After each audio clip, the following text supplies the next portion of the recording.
We need an interpretative paradigm to capture a synthesis here. The selection of a material already involves interpretation, and we chose Ayala Land because aside from our involvement, Ayala Land, which was incorporated in 1988, is an actual testament of sustainable business practices with its initiatives, systems of beliefs, and core values. It is the largest and most diversified local property developer, indeed a robust partner in nation building with its integrated master planned mixed-use communities in various vibrant growth centers. It has residential houses, office buildings, shopping districts, hotels, and restaurants. However, can its unprecedented growth, geographic expansion, product quality, and market diversification really elevate the quality of life of its stakeholders? This requires integrity, empowering employees, and long-term values for all, as it also develops the base of the economic pyramid.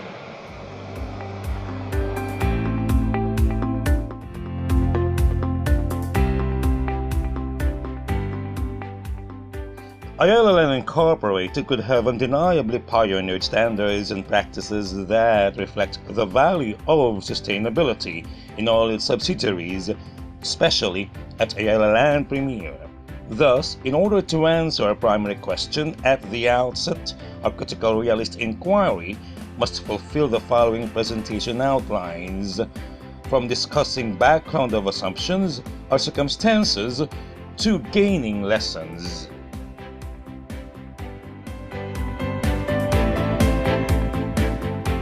Vision statement describes what an organization is striving to become, while mission statement identifies the fundamental purpose of an organization, what it does, whom it serves, and how it differs from similar organizations. Our vision is to enhance lands and enrich lives for more people. Our mission is to empower our employees, deliver quality products, and build long-term values for all our shareholders.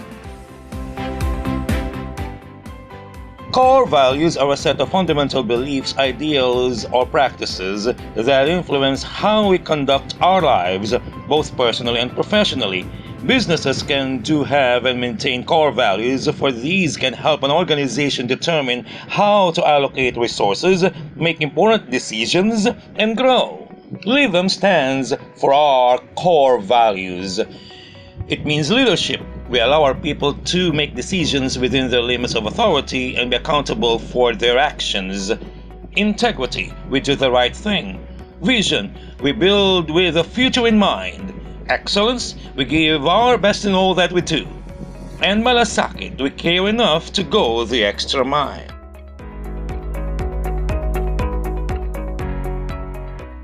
Aside from the definition of corporate culture that you read on this slide, culture could also mean ideological struggle, for it is a set of informal shared values, norms, and standards of behavior and expectations that influence the ways individuals, teams, and groups interact with one another and cooperate to achieve company goals.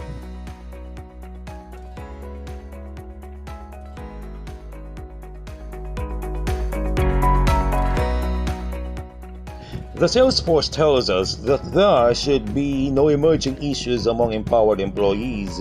Collaborative inquiry is a process in which participants work together to examine or explore their own focused aspects of business practices systematically and carefully. To boost sales, cross-functional interactivity is needed to explicate the intricacies of organizational dynamics, which has a good correlation with brand equity.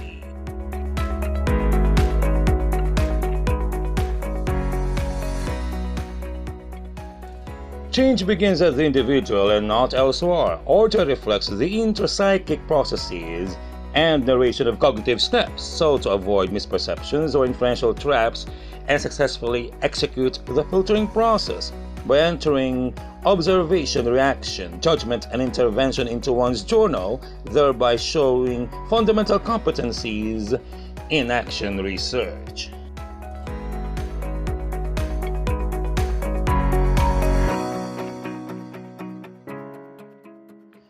A phenomenon is meant to be perceived as it shows itself.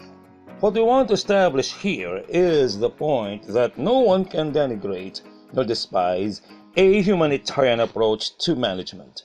It is the rational basis of our IIR, our fundamental reason as well as the cause of our inquiry.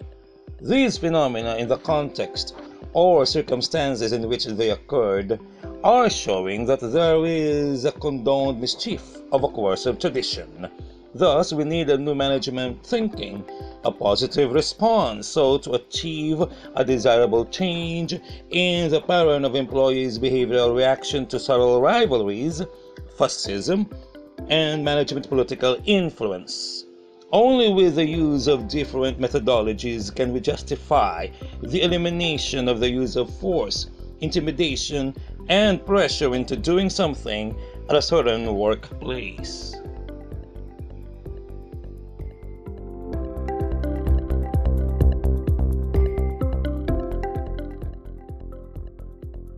The ladder of inference is a metaphor for our inferential leaps, from observing data through interpretation and to drawing up conclusions. Somehow we have to check our proposed changes with basic inferential competencies before we use more complicated frameworks. In learning in action science, the creation of strategies implies or necessitates to involve a collaborative decision-making process. This explains why we chose servant leadership for a topic. The main goal of this philosophy is to serve and is different from traditional leadership management style, which focuses on how the company will thrive.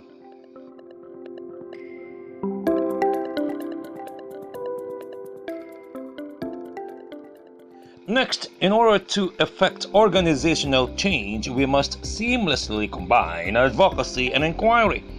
For an advocacy must be inquisitive about observable data in order to reason explicitly at every inferential step, seek alternative explanations by other disconforming data, and allow public scrutiny in its learning context of competing views, ongoing experiments, and creating impacts, which are all acts pertaining to the ascent of the general empirical method.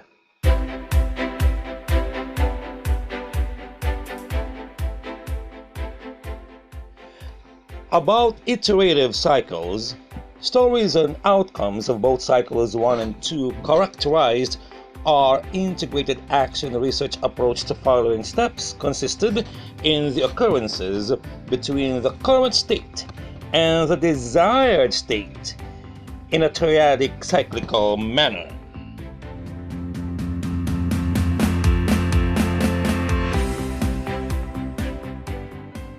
Systems thinking supports our contention that a learning organization is a group of people working together to enhance each other's skills and work on results they really care about.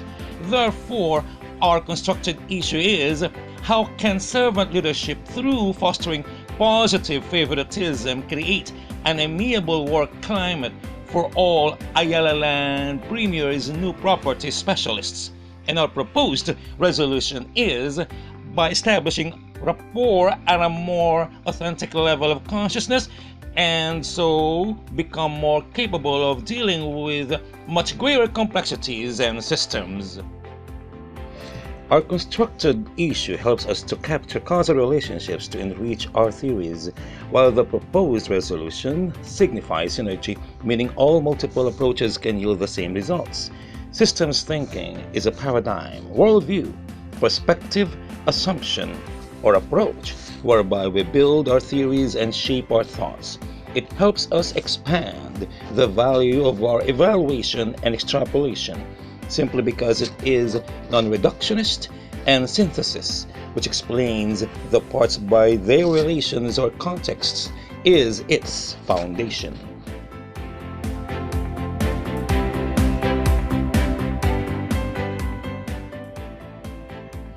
John Roman's quality of relationships teaches us to ground after ideals and make leverage through the expertise of the smartest. Relationship means being connected among concepts, objects, and especially people. And there's a certain quality, standard, or degree of excellence as measured against other relationships. Thus, quality of relationships is a framework for understanding systematic guidelines of best practices. It is positivist, for the truth of a proposition is its method of verification. Hermeneutical, as it needs the methods of systematic coordination of elementary acts of understanding in order to comprehend or interpret the complex and permanent expressions. Then, from linguistic construction, we go to social construction, or the study of culture or organizational culture. This becomes deontological, obligatory, so to finally lead transformatively a community or group of people with common interests.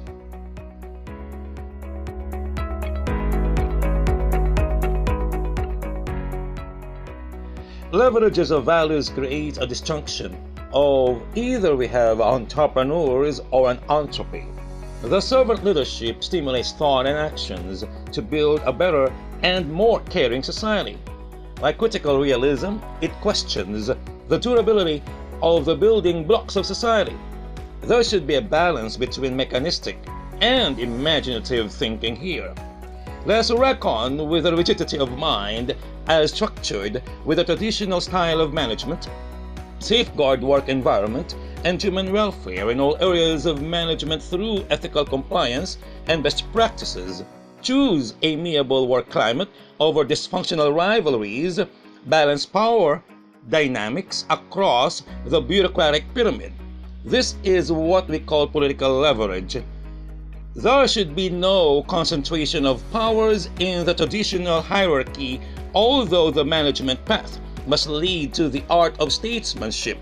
Thus, it requires intelligence, perception, foresight, sensitivity, courage, and inspiration.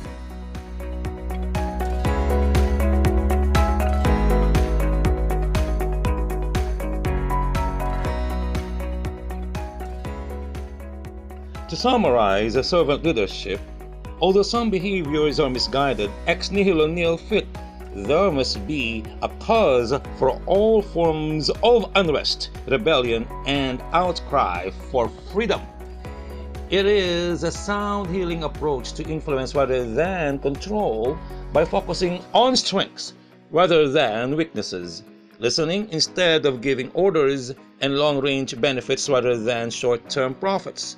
Servant leadership is about positive transformation and is future-focused.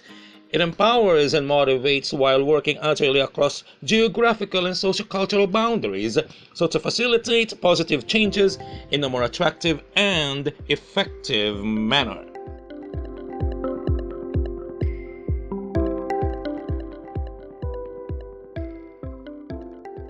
Now, ethical emancipation is only possible if someone will take care of the custodians themselves. The manager is not necessarily at the top.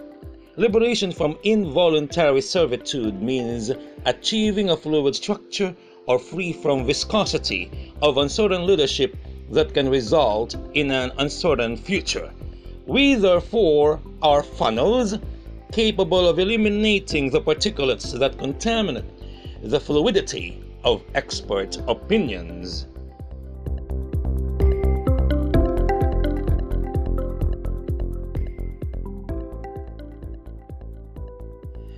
Now, the force field analysis is like critical realism. There are unobservable structures that cause observable events, and the social world can be understood only if people understood structures that generate events.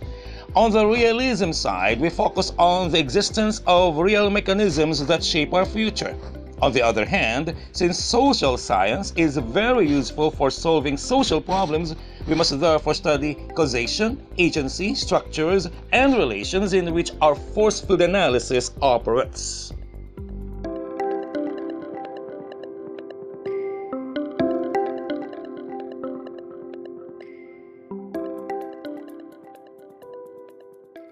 The desired changes from Cycle 1 showed that action research is a reflective process of progressive problem solving in order to produce guidelines of best practices, improve the environment, strategies, and work practice.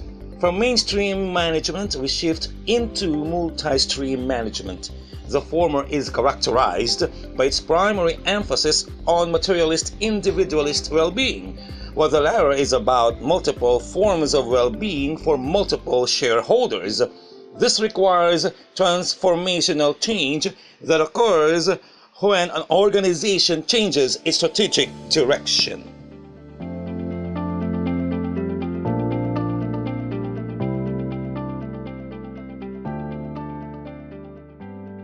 Now, desired changes from Cycle 2 show that effectual continuity requires more relentless innovation to gain more prowess and charisma. It needs a transformational leader to focus on inspiring change in both members and the organization, characters, the practice of virtues, communication, and joy. For action research is a research initiated to improve how they address issues or solve a particular problem. And we have the dual role in participatory action research that sees the immediate results while simultaneously doing healing and change work.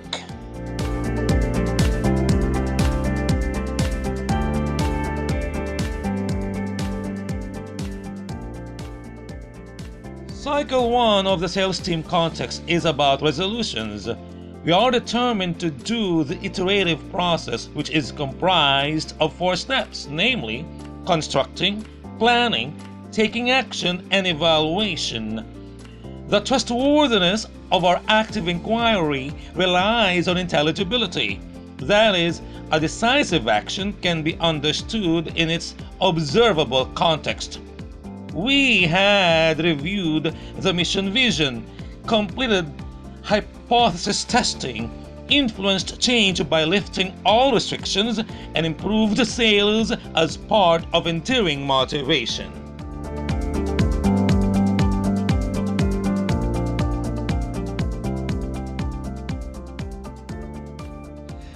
On the other hand, Cycle 2 of the organizational context is all about compliance. Therefore, Ayala Land Premier has the willingness to implement change because of our advocacy, that is, to fill up the gap between the manager and property specialist. The Latin word implere is the root word of implementation, which means to fill up. Through showing improvements, adopting democracy, fostering positive favoritism, and adhering to the code of ethics, we therefore had reached hiatus with our tools and methods.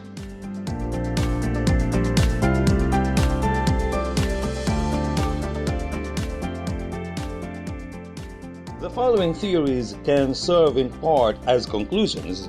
Theories of collaboration from Cycle 3 talked about the estimation of results, and we have come up with 4 statements representing each phase of the iterative cycle. This amply fulfills synchronicity, verity, and alignment toward understanding harmony, serendipity, and freedom.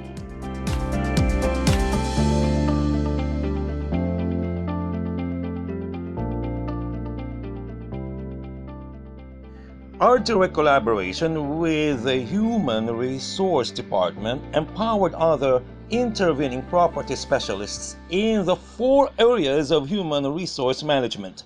Team staffing concentrates on T profiles because entrepreneurial spirits are the impetus of all skills. The vertical stroke need not be the sales potential alone. This coincides with the different approaches to customers, and every member contributes more if they step on each other's shoulders of expertise to boost team's performance. Good performance auditing is by cross-functional interactivity that can yield to better brand equity outcomes.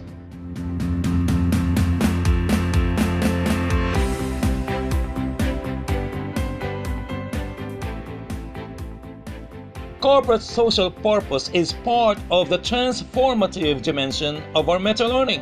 It is an adjacent strategy of servant leadership for building competitive advantage, creating value, and enhancing reputation, thereby justifying our issue, strategies, and assumptions. Indeed, it is the synthesis of all meta-cycles of our inquiry.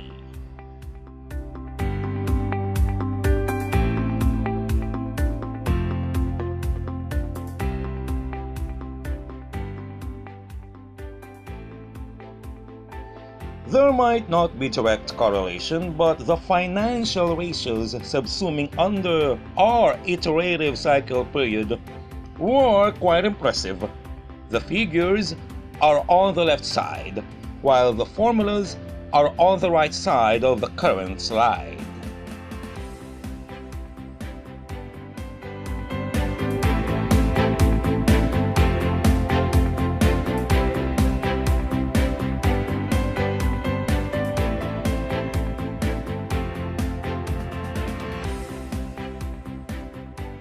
What had changed in me at Iterative Incorporated and the rest? Being a complete member who desires to apply all meta-learning shared exploration with a community of inquirers, we have learned that organizational relationships are always embedded in a network of affiliations and restrictions. In the end, we will ask, did Iterative Incorporated pioneer standards and practices to fulfill the value of sustainability? Role ambiguity requires ethics for loyalty tugs, and managing organizational politics is the same as managing organizational ethics. Despite vulnerability, sensitivity, and confidentiality, we had manifested the following changes as follows. Number 1, in me, it is a conscious awareness of the traditional management style. For Iterative Incorporated, it is benevolence or open-mindedness, while the rest had realized that empathy is the key to an employer-employee relationship. Thus, for an actionable knowledge, there must be no illogical compromise. Number 2, in me, it is servant leadership. We must promote the interests of our subordinates over the interests of our managers. For Iterative Incorporated, it is corporate social purpose, that material profits are only secondary and that they must focus more on their employees' growth, gain, and esteem. And for the rest of our shareholders is the formula servant leadership plus corporate social purpose equals brand equity. Number 3, in me, it is the humanitarian approach. For the study of the work environment is within the scope of social science, which resolves issues about real-life problems. For Iterative Incorporated, it is ethical compliance. That is, strict implementation of the code of ethical behavior is the key to ethical emancipation. And for the rest, this ascent of liberation must be palpable in their overall work climate. And lastly, in me is the grounding of loftier ideals that through uplifting those below us, it will spell out good governance. Likewise, for Iterative Incorporated, this is much easier to achieve by empowering employees or honoring their inherent prowess or potentials and freeing them to be more responsible. For the rest of our shareholders, any robust and yet employee-friendly company has a strong psychological appeal to all our consumers. For a closing remark, we hope that this integrated action research has been a source of joy, uprightness, and wisdom, so that the path of uprightness will be recompensed and the righteous will become resplendent.